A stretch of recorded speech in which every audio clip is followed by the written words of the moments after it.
The Kwame Nkrumah University of Science and Technology is expected to have a newly reconstituted governing council by this Friday.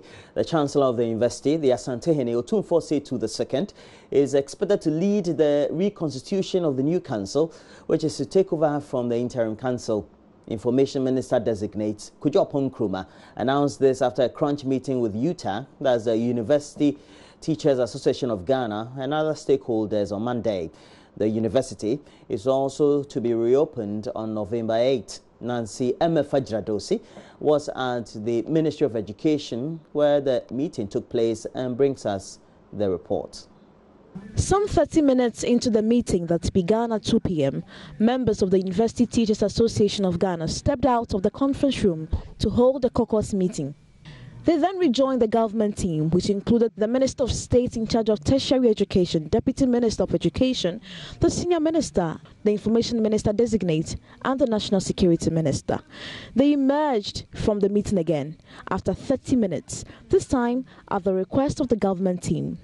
The news conference, which was jointly addressed by the government team and UTAG, followed after another 1 hour and 30 minutes of deliberations. Now, today, Monday, 29th of October 2018, government requested the Chancellor of the University, Otumfuo Setu, to lead the next steps in reconstituting the University Council in accordance with the University Statute and relevant laws. Council is expected to be reconstituted by Friday, November 2nd, 2018. The reconstituted council will then take over from the interim governing council. The UTAG president, Dr. Opoku Mensah, in his remarks urged government to honor the agreement reached at the meeting. We support it and we are going to abide by it to make sure that law and order is restored on KNUST campus and our dear students return back for us to do what we love to do best. We're hoping that all arrangements being put in place to make sure that the council is reconstituted, Vice Chancellor restored, all of it would work accordingly, according to the timetable. He also called on UTAG members to restore their services, asking all other stakeholders to join in resolution efforts. Government has subsequently engaged with UTAG and updated the association accordingly of the developments that I've mentioned earlier. UTAG has undertaken to restore services, cooperate in resolution efforts, and encourage other stakeholders to join resolution efforts. Dr. Opoku Mensah also tells JoyNews the Vice Chancellor of the KNUST, Professor Kwesi Obridanso, is expected to be reinstated. Nancy Emefa JoyNews. And the University Student Association of Ghana, USAC, has questioned the constitutional credibility of UTAG, stating that UTAG is not recognized by the Reserved Amended Act as a member. At a media briefing on Monday, the national president of USAC, Albert Opong Kese, said per the alternated act that amended the old law, the University of Science and Technology Kumasi Amended Act, or Law 1990, PNDC Law 240, Section 1C, it does not regard UTAG as a member of the Management Council. And this follows an unreserved condemnation of actions from students who destroyed school property during the protests on the KNUST campus last Monday. Joshua Smith has the latest from that press conference. USAC is saddened and disappointed by the strike action threatened and undertaken by the KNUST University Teachers Association of Ghana. It's quite unfortunate. What was UTAG's stance on the brutality of students by the school's security personnel all this while? If the dissolved management council could resolve the issues, why then did they wait for the distractions, hence demonstrations? Not leadership failure on the part of the management. Wasn't the acts and statutes you are referring to in existing and in the full capacity to operate when student freedom was crippled and paralyzed in the school? We hereby applaud government for its swift and quick intervention by setting up an interim management council to attend to student grievances. USAC welcomes the Nana Ifa Apentin-led interim council and would like to urge them to execute their mandate within the 2 weeks to call back school for academic work to continue and help the academic calendar take its full course. Meanwhile, the KNUST chapter of the Teachers and Educational Workers Union of Ghana, TEU, staged a demonstration on Monday to demand the restoration of the dissolved Governing Council of the University and vowed to continue to protest each day the council remain dissolved. Well, they since rescinded their decision following the decision by government. And the group's leader during the demonstration, Charles Arthur, addressed hundreds of the demonstrators who took to the streets of Kumasi to register their displeasure. We are at the end of the day when that decision was taken following the meeting between the eminent ministers, the Otumfo also having the meeting on the side.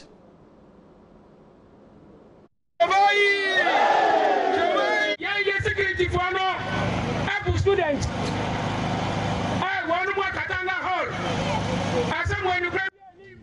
why she's calling. Our security personnel do not attack students. Our security men respect students, particularly those in the Katanga Hall. None of the allegations leveled against them are true. It was the hall master who requested the campus security to protect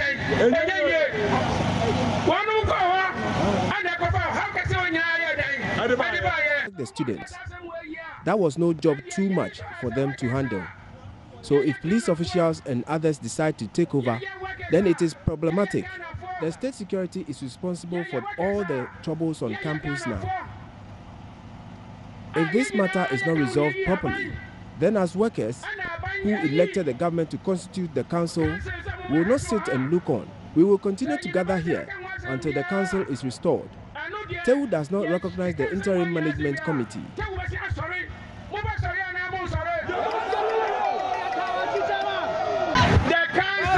council is restored. KNUST every day.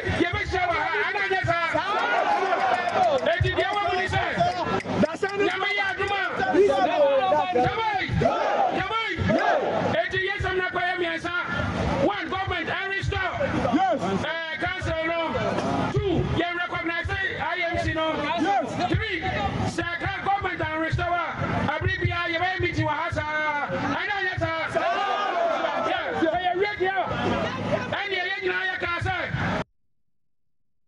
At this point, we'll bring you the latest from the camp of TEU. We know that they have now rescinded their decision to keep demonstrating till the council is restored, because that reconstitution will be done on Friday. Well, the minority in parliament wants the Minister of Education and his deputy, who is in charge of tertiary education, to resign over the recent happenings on the campus of the Kwame Nkrumah University of Science and Technology. Minority leader Haruna Idrisu told journalists during a news conference the ministers backed the plan before by the Vice-Chancellor to convert the single-sex halls into mixed ones, and so should also be held liable or responsible for the chaos that followed their decision. He accused government of infringing upon academic freedom with its current interference. Ministerial approval, which is at the heart of the conflict and the impasse. And we demand that the students be heard, and they must be heard appropriately. Because, accept it or not, they are a major and a key stakeholder in this enterprise. We want to, ladies and gentlemen of the press, Professor Kwesi Obiri-Danso must be removed because of the policy and its recommendation. Childish, to say the least. Just because there is an impasse between students and management and the Vice-Chancellor, go home. Suffice it to say, then we can stretch it. So it means that all those who endorse it must go home. That will include the Honorable Minister for Education, Dr. Matthew Poku Prempe, and Professor Kwesi Yanka, who has been Dean of Students before, at least at my time in Legon. So if the policy is that if there is this conflict and a conversion is leading to a crisis and the Vice-Chancellor can be held responsible, the Minister for Education, and in particular the Minister responsible for tertiary education, must be held responsible to it.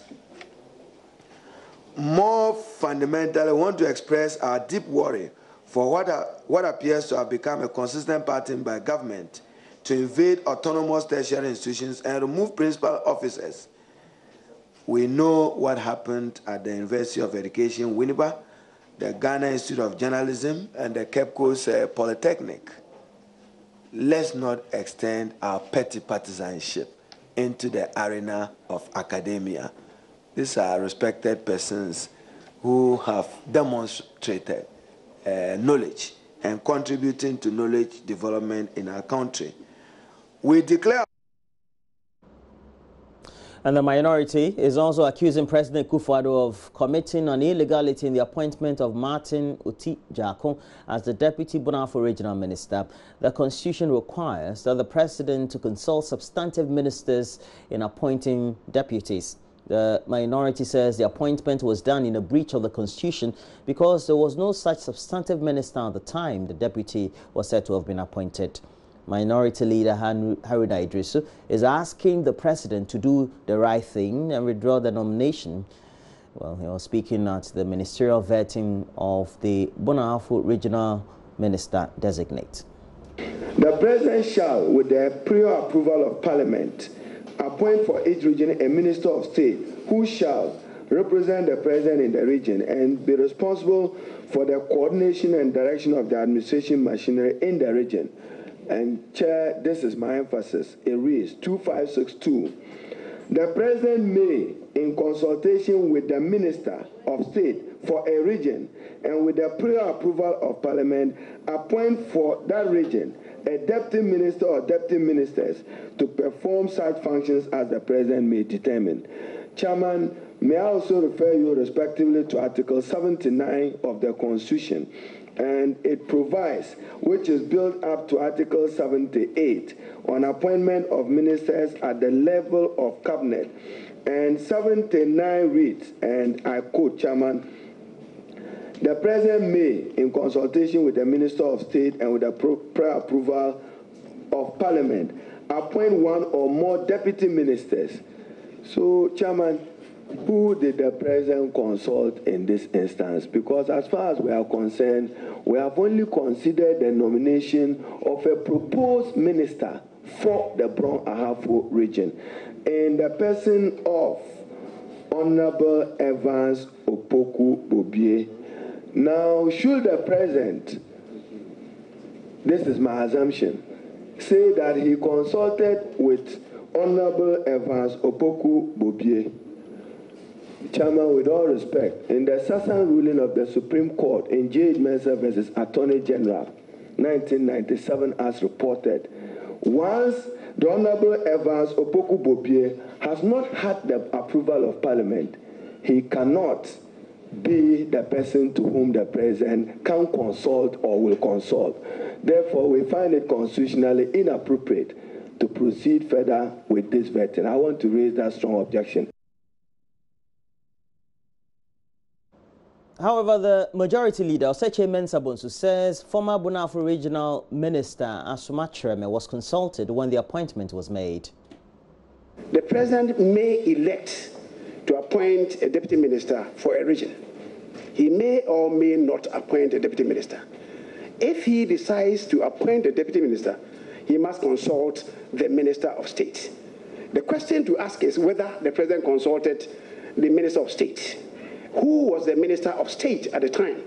The Minister of State at the time was the Honorable Asuma Chireme. The Minority Leader seems to draw us to the path as if the President ought to have consulted the Honorable Evans Opoku Bobie, who is not yet the substantive minister. The President could not have consulted him. The President could not have consulted him because at the time he was not the substantive minister. The substantive minister was the Honorable Asuma Chireme. And the President indeed consulted him. The letter that he quotes for us is dated 24th August. The letter the Minority Leader quotes for us is dated 24th August. Now, on record, I'm aware that the President engaged in consultation with the minister. The President did consult the Honorable Asuma Chireme on the 8th of August. On the 8th of August. Away from Parliament, an Accra High Court has admitted into evidence a sample of Litovate fertilizer in the case in which former Kokobot CEO Dr. Stephen Opuni is charged with causing financial loss to the state. Trial Judge Clemens Honyanuga on Monday ruled that it was relevant to the case, despite objection from the defense lawyers. Lawyers for the former Kokobot CEO on Monday said they could not independently authenticate the sample as what was actually approved by Kokobot in the year 2014. Well, the court, however, disagreed, and there's more in the following report. 7 months after Dr. Stephen Opuni was arraigned, only one out of more than 5 witnesses the state is to call to give evidence has ended his testimony. A research scientist at the Cocoa Research Institute of Ghana, Craig, Dr. Alfred Arthur, was on Monday called as the state's second witness.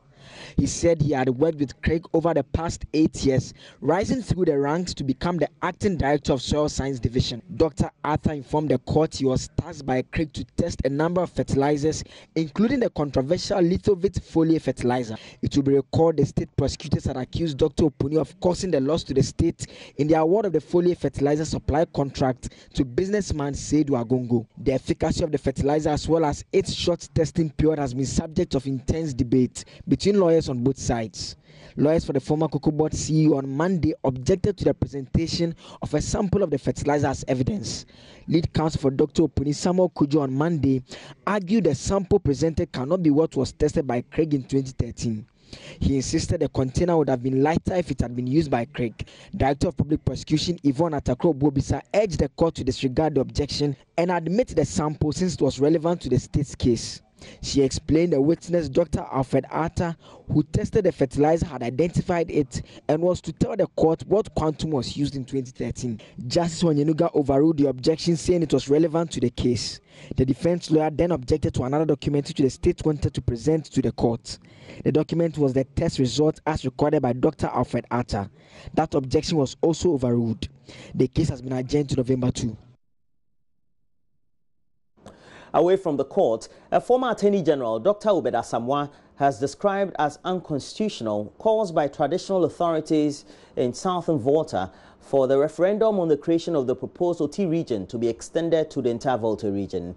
According to him, the argument that the Constitution has enshrined that referendum on new regions should be organized in the entire affected area is a legal nonsense. Speaking at a news conference at Likpe in the Hohwe municipality of the Volta region, Dr. Asamoah explained the Constitution mandates the Commission of Inquiry constituted on the creation of regions to specify issues to be determined by the referendum and where it should be held. We'll bring you the latest on that. Several chiefs in the southern part of the Volta region, including the president of the National House of Chiefs and Agbogbo Mefia of the Asogli State, Togbi Apede the 14th, have been calling for the participation of the entire region in the referendum on the territorial split of the region. However, Dr. Asamoah, who participated in the framing of the 1992 Constitution, rebuts that argument. Specifying the issues to be determined by the referendum and the places where the referendum should be held. It's the Commission of Inquiry that specifies that. It's not even the president. It is within the jurisdiction of the Commission of Inquiry. So when the commission, the Probate Commission has made this report, they have recommended that the referendum be held in only part of Volta region, on only that part that will be affected by the creation of a new region. It is within their remit to do that. It's within their power. Even the president cannot alter that. And you will see that in clause 5. He lamented the underdeveloped state of the OT enclave and expressed optimism a new region would harness development in the area. Obviously, the cake, the national cake that will be cut for the whole of Volta region, they will now have to split it.